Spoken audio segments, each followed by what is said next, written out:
Hello friends, नमस्कार, welcome to my channel. तो चलिए स्टार्ट करते हैं आज का सेशन। ठीक है, कल का सेशन नहीं हो पाया था क्योंकि थोड़ी सी तबीयत डाउन थी, इसलिए कल का सेशन नहीं हो पाया। ठीक है,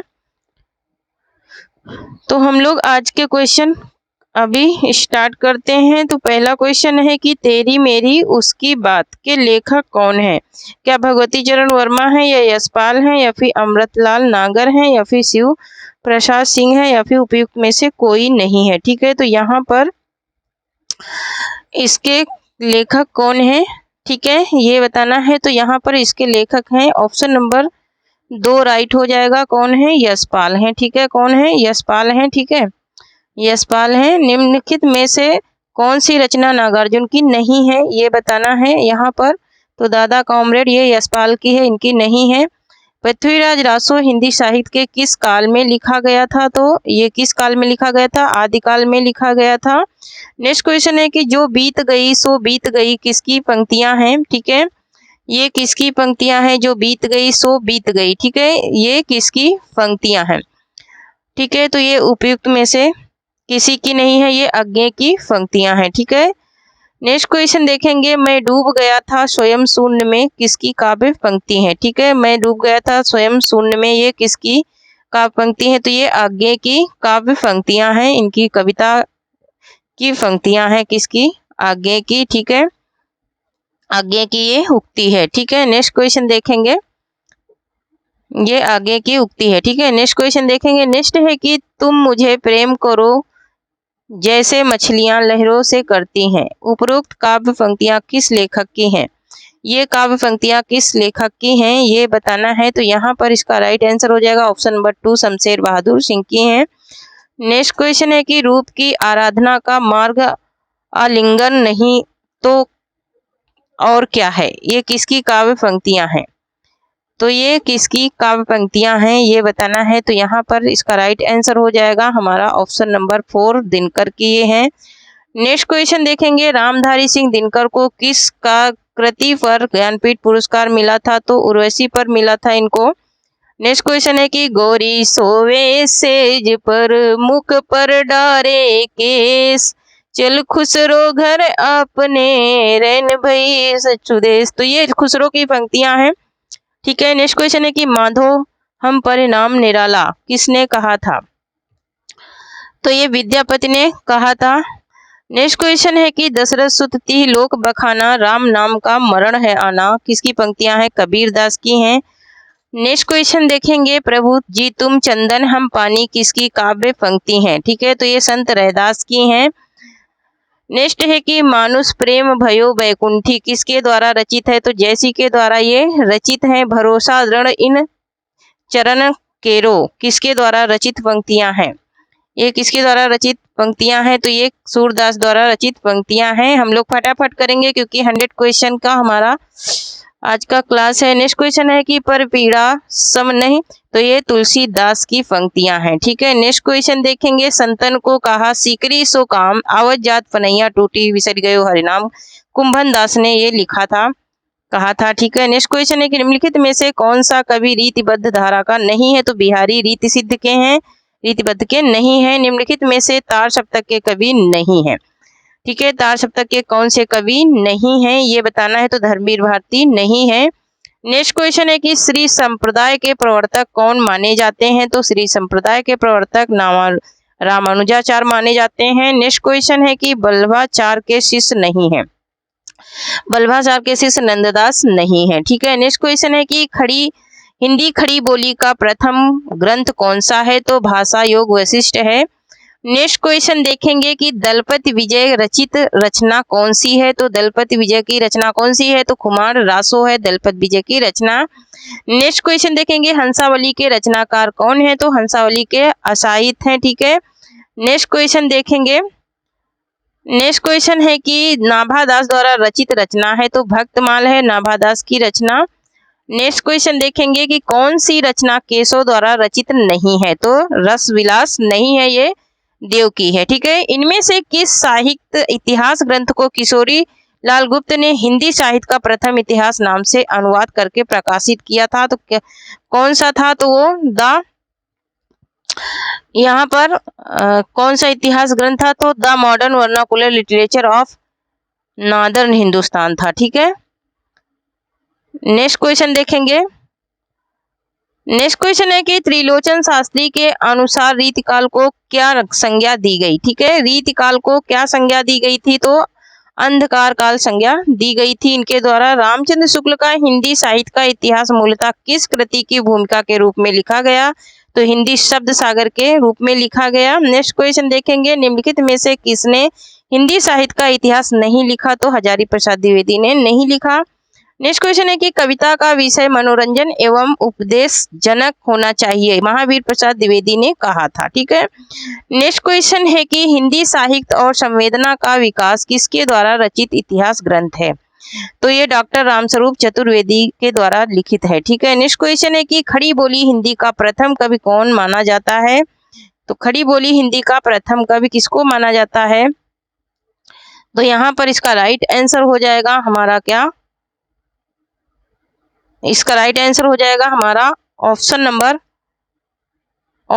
1 हो जाएगा। ठीक है, ऑप्शन नंबर 1 हो जाएगा, अमीर खुसरो को माना जाता है। किसको माना जाता है, अमीर खुसरो को माना जाता है। ठीक है, नेक्स्ट क्वेश्चन है कि भाषा की जड़ पुष्पदंत को किसने कहा, भाषा की जड़ पुष्पदंत को किसने कहा है, ये बताना है।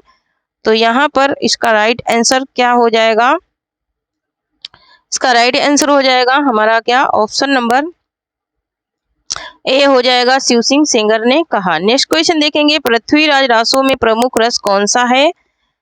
ठीक है, पृथ्वीराज रासो में प्रमुख रस कौन सा है, ये बताना है। तो यहाँ पर इसका राइट आंसर क्या हो जाएगा, तो इसका राइट आंसर हो जाएगा पृथ्वीराज रासो में तो वीर और श्रृंगार रस दोनों हैं। ठीक है, नेक्स्ट क्वेश्चन है कि हिंदी में किस कवि को राजशेखर की उपाधि से अलंकृत किया गया, किस कवि को अलंकृत किया गया था, किससे, राजशेखर की उपाधि से। ठीक है, तो यहाँ पर इसका राइट आंसर हो जाएगा विद्यापति को। ठीक है, नेक्स्ट क्वेश्चन देखेंगे, डिंगल कवियों की वीर गाथाएं निगुड़ी या संतों की वाणी या कृष्ण भक्ति धारा रंगानुगा भक्ति मार्ग के साधकों के पद राम भक्ति वेदी भक्ति मार्ग के उपासकों की कविताएं सूफी साधना से पुष्ट मुसलमान कवियों की तथा ऐतिहासिक हिंदू कवियों के रोमांच और रेती काव्य चूहों धाराएं आभ्रंश कविता का स्वाभाविक विकास है। यह कथन किसका है, ये कथन किसका है, ये बताना है। ठीक है, तो ये कथन किसका है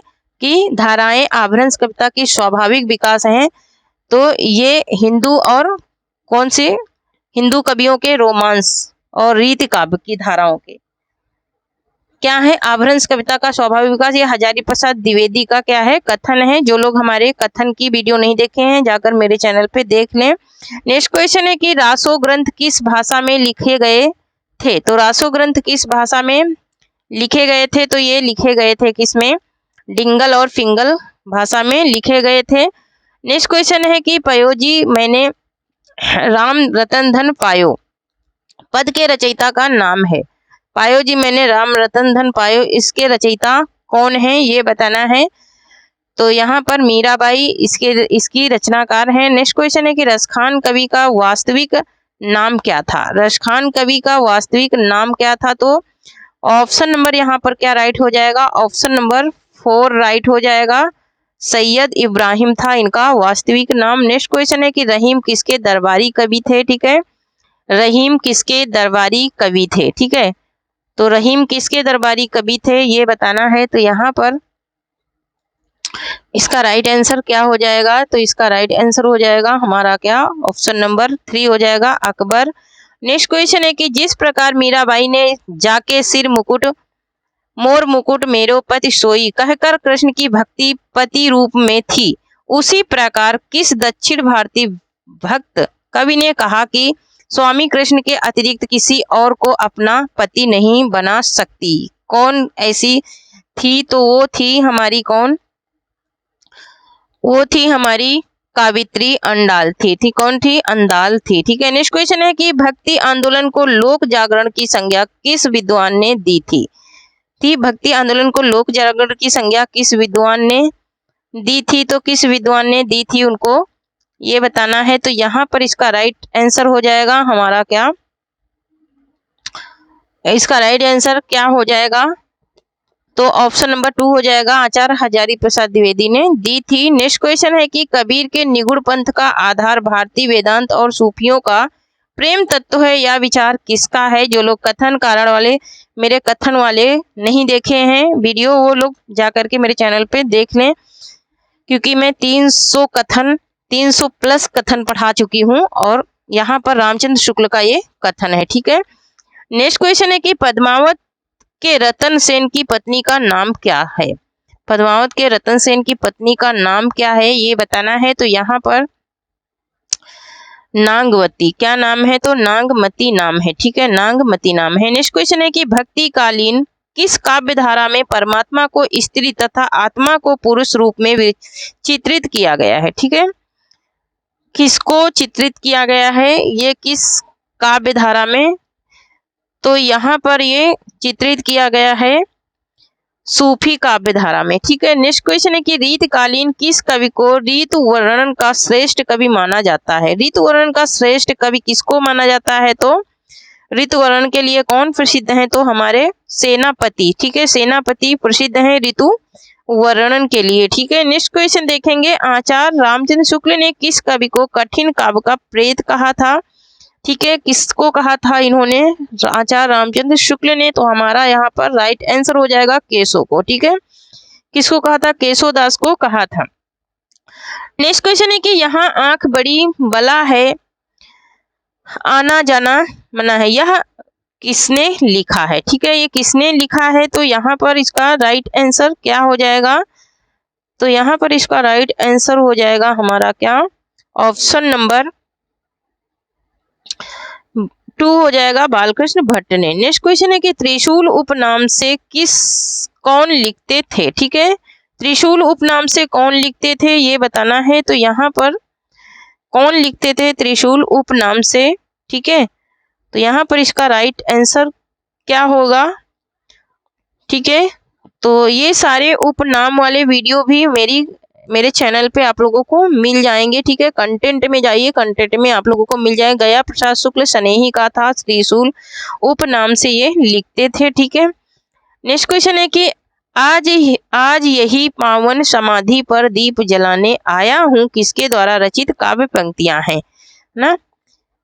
आज यही पावन समाधि पर दीप जलाने आया हूँ, किसकी पंक्तियां हैं? तो श्याम नारायण पांडे की ये पंक्तियां हैं। नेक्स्ट क्वेश्चन है कि योग दर्शन के प्रवर्तक कौन माने जाते हैं? ठीक है, योग दर्शन के प्रवर्तक कौन माने जाते हैं, ये बताना है। तो यहाँ पर योग दर्शन के प्रवर्तक माने जाते हैं कौन? पतंजलि माने जाते हैं। ठीक है, नेक्स्ट क्वेश्चन है कि अग्रदास के गुरु कौन माने जाते हैं? तो अग्रदास के गुरु कौन माने जाते हैं? तो यहाँ पर इसका राइट आंसर क्या हो जाएगा? तो अग्रदास के गुरु किसको माना जाता है? तो नाभा दास को। ठीक है, किसको माना जाता है?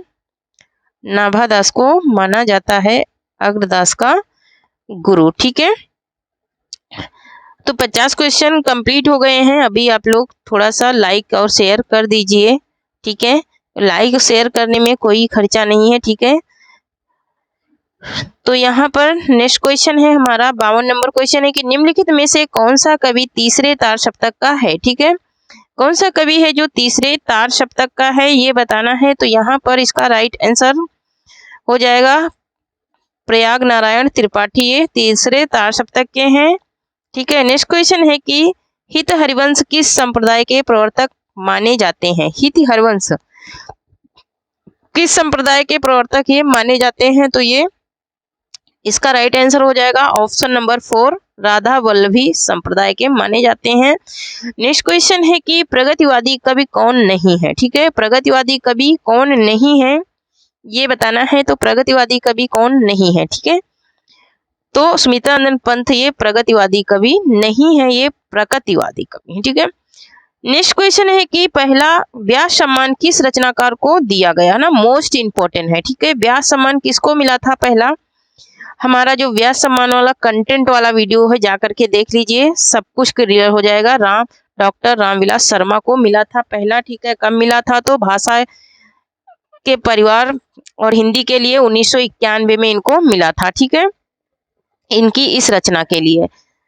और संपूर्ण व्यास सम्मान अगर आपको पढ़ना है तो मेरे चैनल पे जाइए, वहां पे आपको मिल जाएंगे। नेक्स्ट क्वेश्चन है, संस्कृत के 4 अध्याय किसकी रचना है और इस पर कौन सा पुरस्कार प्राप्त हुआ, ठीक है। तो संस्कृत के 4 अध्याय ये रामधारी सिंह दिनकर की रचना है, इनको साहित्य अकादमी पुरस्कार प्राप्त हुआ था संस्कृत के 4 अध्याय पे, ठीक है। कौन सा पुरस्कार मिला था, तो साहित्य अकादमी मिला था। नेक्स्ट है कि भूषण बिनु न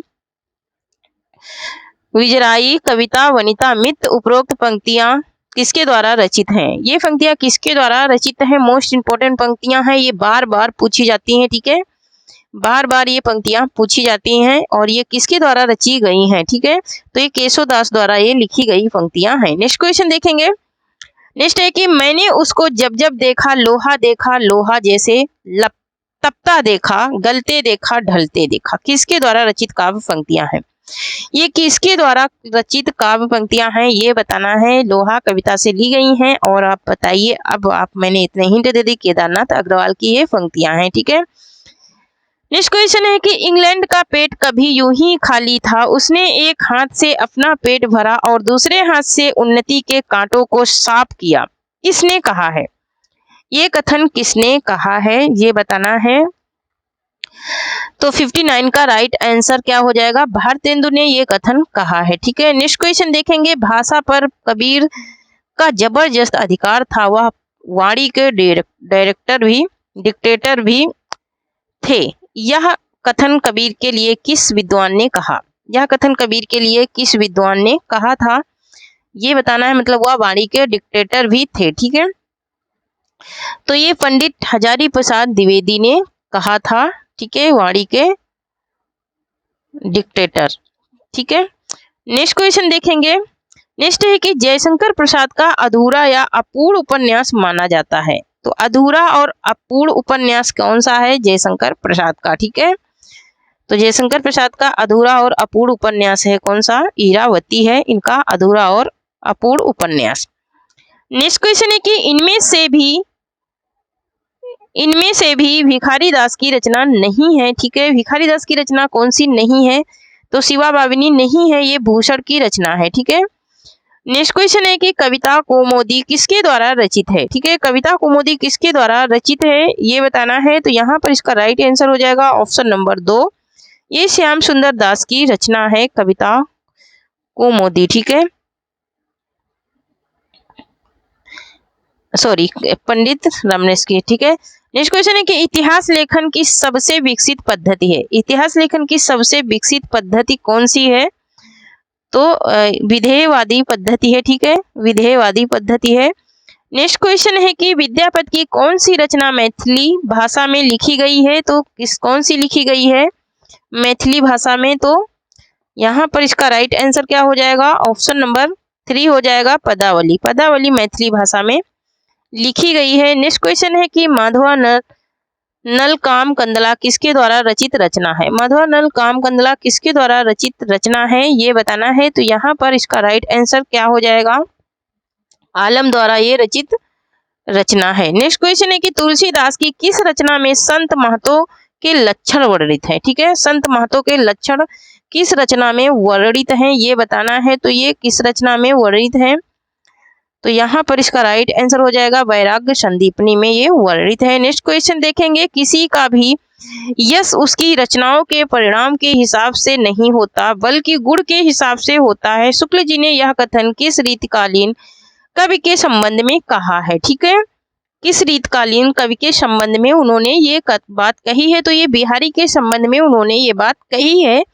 नेक्स्ट है कि वह पूर्वीपन की परवाह न करके अपने वैश्वारे की गाम्या कहावतें और शब्द की बेधड़क रख दिया, ठीक है, बेधड़क रख दिया करते थे। शुक्ल जी की इन पंक्तियों का संबंध किससे है, ये शुक्ल जी की पंक्तियां हैं, इनका संबंध किससे है ये बताना है। तो यहाँ पर इनका संबंध है किससे, तो इसका संबंध है प्रताप नारायण मिश्र से, ठीक है। नेक्स्ट क्वेश्चन देखेंगे। छायावाद को राष्ट्रीय जागरण की काव्यात्मक अभिव्यक्ति किसने कहा। छायावाद को राष्ट्रीय जागरण की काव्यात्मक अभिव्यक्ति किसने कहा है, ये बताना है। तो यहाँ पर काव्यात्मक अभिव्यक्ति करने वाले नामवर सिंह हैं। नेक्स्ट क्वेश्चन देखेंगे, किस काव्य ग्रंथ भूमिका में सुमित्रानंद पंत ने भाषा, अलंकार, छंद, शब्द और भाव के समस्या पर विचार व्यक्त किए हैं। भाव के समस्या पर विचार व्यक्त करने वाले कौन है, तो यहाँ पर इसका राइट आंसर हो जाएगा फल्लो में। किसमें इन्होंने किया है, तो फल्लो में किया है। इसे छायावाद का मैनिफेस्टो भी कहते हैं, ठीक है, और छायावाद का घोषणा पत्र भी इसे कहा जाता है, ठीक है। नेक्स्ट क्वेश्चन देखेंगे, सिर पर जूता पैर में टोपी ने नई कविता को बदनाम किया तो एक संस्कार भी दिया। इस कविता का रचयिता कौन है, इस कविता का रचयिता कौन है, ये बताना है। तो यहाँ पर इसका राइट आंसर क्या हो जाएगा, तो इसका राइट आंसर हो जाएगा हमारा क्या, ऑप्शन नंबर 1 हो जाएगा, लक्ष्मीकांत वर्मा की ये कविता की पंक्तियां हैं, ठीक है। नेक्स्ट है कि सोए प्लास दहकेंगे शीर्षक नवगीत संग्रह के रचनाकार हैं। सोए प्लास दहकेंगे शीर्षक नवगीत संग्रह के रचनाकार कौन है, तो यहाँ पर इसका राइट आंसर हो जाएगा नचिकेता हैं इसके रचनाकार। नेक्स्ट क्वेश्चन देखेंगे, नेक्स्ट है कि यह उस्मान मेले हो गए, ये उस्मान मेले हो गए देवता इन प्रतीकों के कर गए कुछ, कभी वासन अधिक पीसने से मुलमा छूट जाता है। उपयुक्त पंक्तियां सच्चिदानंद हीरानंद वासायन आज्ञे की हैं, ठीक है। नेक्स्ट क्वेश्चन है कि आचार्य रामचंद्र शुक्ल ने रीतिकाल का समय माना है। आचार्य रामचंद्र शुक्ल के अनुसार रीतिकाल का समय क्या है, ये बताना है। तो यहाँ पर इसका राइट आंसर हो जाएगा हमारा क्या, तो उसने 1700 से 1900 समय माना है रीतिकाल का। यहाँ पर आदिकाल को वीरगाथा काल कहा उन्होंने, 1050 से 1375 माना, और पूर्व मध्यकाल भक्तिकाल को कहा है तो 1375 से 1700 माना है, और उत्तर रीतिकाल 1700 से 1900, आधुनिक काल का उन्होंने गद्यकाल नाम दिया था, और 1900 से 1984 माना है। ये समय है इनके आचार्य रामचंद्र शुक्ल के अनुसार। नेक्स्ट है कि आचार्य रामचंद्र शुक्ल के इतिहास ग्रंथ में कालों के नामकरण का आधार क्या रहा। कालों के नामकरण का आधार क्या रहा, ये बताना है। तो ये युग प्रवृत्ति रहा, ठीक है। नेक्स्ट क्वेश्चन है कि वर्णाक्रमानुसार लिखा गया हिंदी साहित्य के इतिहास का प्रथम ग्रंथ निम्नलिखित में से कौन सा है। तो वर्णाक्रमानुसार लिखा गया ग्रंथ कौन सा है, ये बताना है। तो यहाँ पर वर्णाक्रमानुसार कौन सा ग्रंथ लिखा गया था, तो यहाँ पर इसका राइट आंसर हो जाएगा ऑप्शन नंबर 2, इतवार लाल इतलितेर इंदुए हिंदुस्तानी। नेक्स्ट क्वेश्चन है कि काव्य की आत्मा संकलात्मक अनुभूति है किसने कहा है। संकलात्मक अनुभूति है किसने कहा है, ये बताना है। तो यहाँ पर इसका राइट आंसर हो जाएगा जयशंकर प्रसाद। नेक्स्ट क्वेश्चन है कि शुद्ध कविता की खोज किसकी रचना है, ठीक है। शुद्ध कविता की खोज किसकी रचना है, ये बताना है, ठीक है। तो यहाँ पर संस्कृति के 4 अध्याय, काव्य की भूमिका, पंत प्रसाद और मैथिली शरण गुप्त, ये सारी रचनाएं किसकी हैं,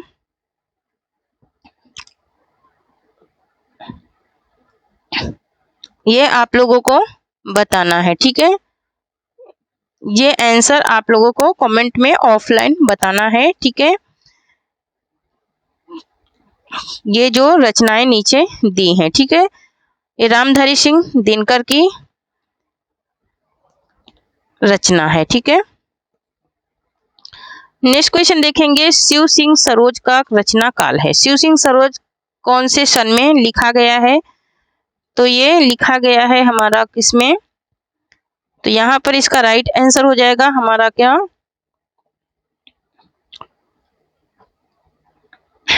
एक सेकेंड, 1883 ईस्वी में लिखा गया शिव सिंह सरोज, और शिव सिंह की ये रचना है, ठीक है। शिव सिंह की ये रचना है। शुद्ध कविता की खोज रामधारी सिंह दिनकर की रचना है, ठीक है, रामधारी सिंह दिनकर की। नेक्स्ट क्वेश्चन है कि युग और साहित्य किसकी काव्य ग्रंथ है, ठीक है।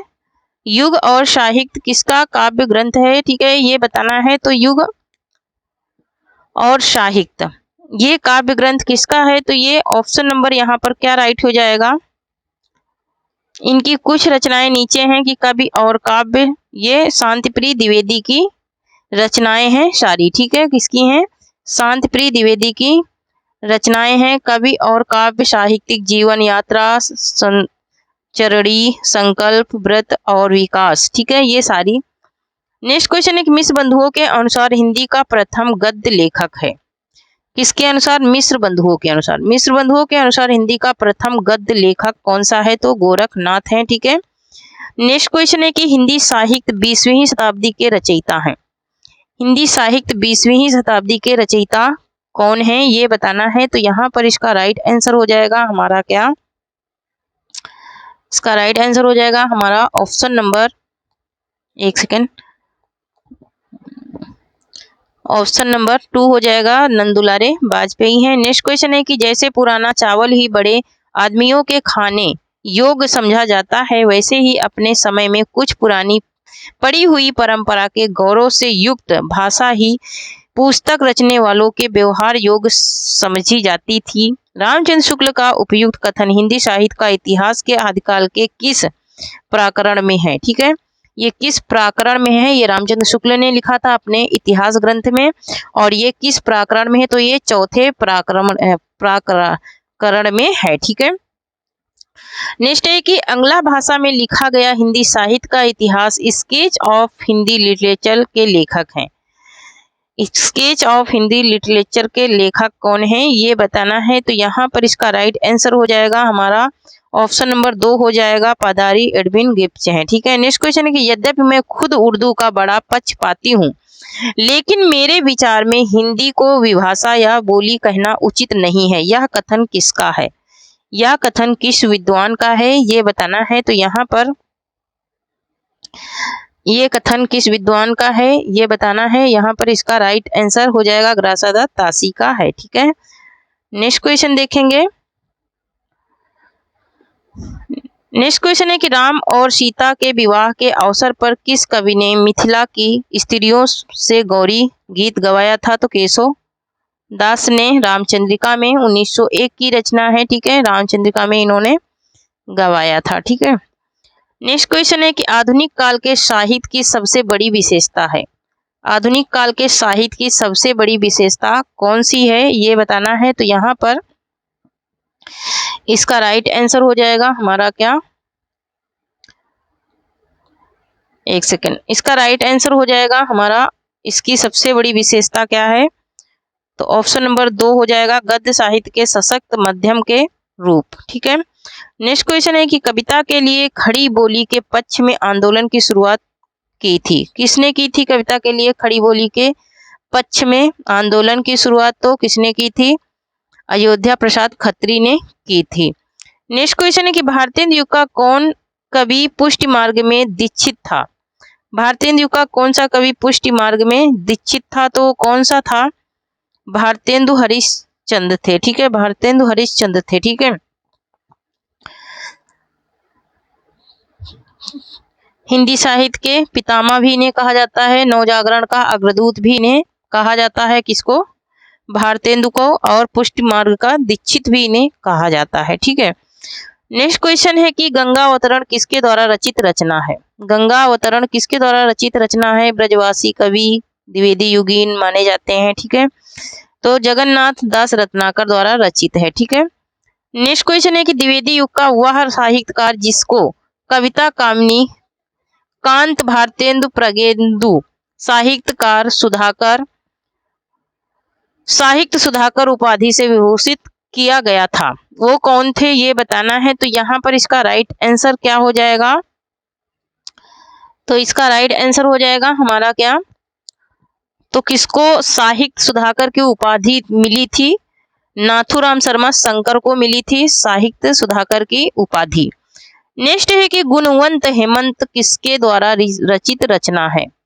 गुणवंत हेमंत किसके द्वारा रचित रचना है, ये बताना है। तो यहाँ पर श्रीधर पाठक की ये रचना है। नेक्स्ट क्वेश्चन है कि उज्जवल वरदान चेतना का सौंदर्य जिसे सब कहते हैं, जिससे अनंत अभिलाषा के सपने सब जगाते रहते हैं, प्रस्तुत पंक्तियां कामायनी के किस सर्ग से उद्गृत है? मतलब किस सर्ग से ली गई है? तो लज्जा सर्ग से ये ली गई हैं। जयशंकर प्रसाद की ये रचना है कामायनी, ठीक है। नेक्स्ट क्वेश्चन है कि यहाँ ये है इनके सर्ग चिंता, आशा, श्रद्धा, काम, वासना, लज्जा, कर्म, ईर्षा, इंदा, स्वप्न, संघर्ष, निर्वेद, दर्शन, रहस्य, आनंद, ठीक है। यही इनके क्या है सारे सर्ग हैं, ठीक है। नेक्स्ट है कि मुक्त बोध की प्रसिद्ध कृति चांद का मुंह टेढ़ा है किस भूमिका की विलक्षण प्रतिभा शीर्षक से किसने लिखी है, ठीक है। ये भूमिका एक विलक्षण प्रतिभा शीर्षक से किसने ये लिखी है, तो शमशेर बहादुर सिंह ने लिखी है। नेक्स्ट क्वेश्चन है कि हिंदी कविता में फ्रेटेंसी का मकर प्रयोक्ता है, ठीक है।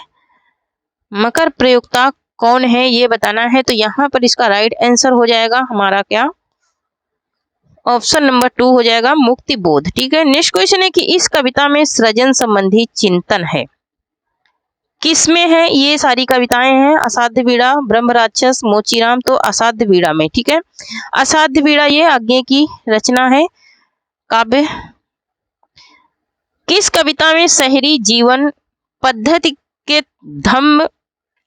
दंभ पर कटाक्ष किया गया है, ठीक है, तो ये हरी घास पर क्षण पर, ठीक है। नेक्स्ट क्वेश्चन है कि निम्नलिखित में से किसका संबंध प्रयोगवाद से नहीं है, तो यहाँ पर स्वच्छंदतावाद का संबंध प्रयोगवाद से नहीं है। ये छायावाद का इसका संबंध है, ठीक है, इसका संबंध छायावाद से है, प्रयोगवाद से नहीं है, ठीक है। नेक्स्ट क्वेश्चन देखेंगे। नेक्स्ट है कि पाउमचर्यू किसकी रचना है, तो ये स्वयंभू की रचना है पाउमचर्यू, ठीक है, किसकी रचना है, ये स्वयंभू की रचना है। तो थैंक यू फ्रेंड्स, आज के लिए इतना ही, तब तक के लिए जय हिंद जय भारत। अभी तक जो लोग सेशन को शेयर नहीं करे हैं प्लीज़ शेयर कर दीजिए, और जो लोग चैनल को सब्सक्राइब नहीं करे हैं प्लीज़ सब्सक्राइब कीजिए, क्योंकि 91 लोग इसमें से जो कि सब्सक्राइब नहीं किए हैं, सिर्फ वीडियो देखते हैं, सब्सक्राइब नहीं करते हैं, ठीक है। तो ऐसे हमारे पास सिर्फ 9% लोग हैं जो सब्सक्राइबर हैं, और 91% लोग ऐसे हैं जो वीडियो सिर्फ देखते हैं और सब्सक्राइब नहीं करते। तो प्लीज़ सब्सक्राइब कीजिए, सब्सक्राइब करने में कोई भी पैसा नहीं लगेगा।